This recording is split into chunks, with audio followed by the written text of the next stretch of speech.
My mom passed on December 15th, and then on January 15th, I got my bike and I started riding. At first, I didn't know how I was going to do such a difficult thing without my mom to call every day and talk about it, but there's something kind of magical about being surrounded by other people who have been through a similar experience with cancer and having them to lean on. If you have ever wanted to make a real, genuine, and tangible impact in the world, Texas 4000 is going to allow you to do that.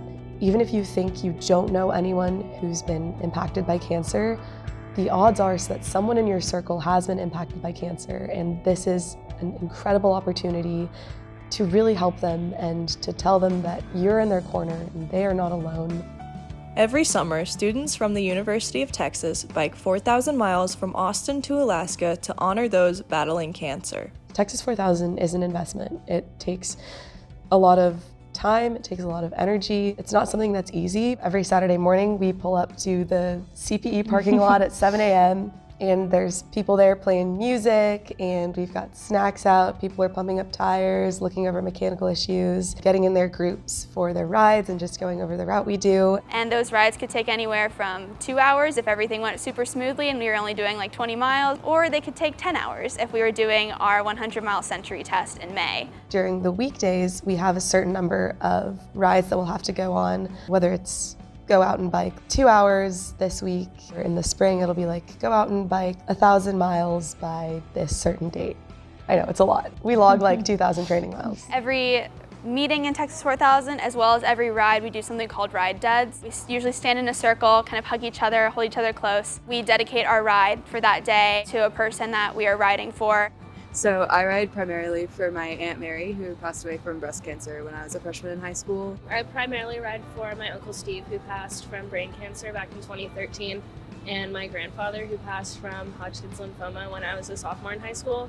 I started out when I applied riding for 2 people, and my list of people that I can now like say by name that I ride for has grown to like over 24 at this point. I think I'm most excited for small interactions. I have panhandled a few times. I had a lady, pull up and say, I heard of you guys, I finished chemo in October, and handed me a few dollars, and then the light turned green and had to go. I feel like the outreach and the catalog of people that I'll hold close and that I'll ride for will just increase astronomically. The team will split into 2 groups on their ride to Alaska, with one going through the Rocky Mountains and the other going through the Ozarks. So Rockies goes basically straight north.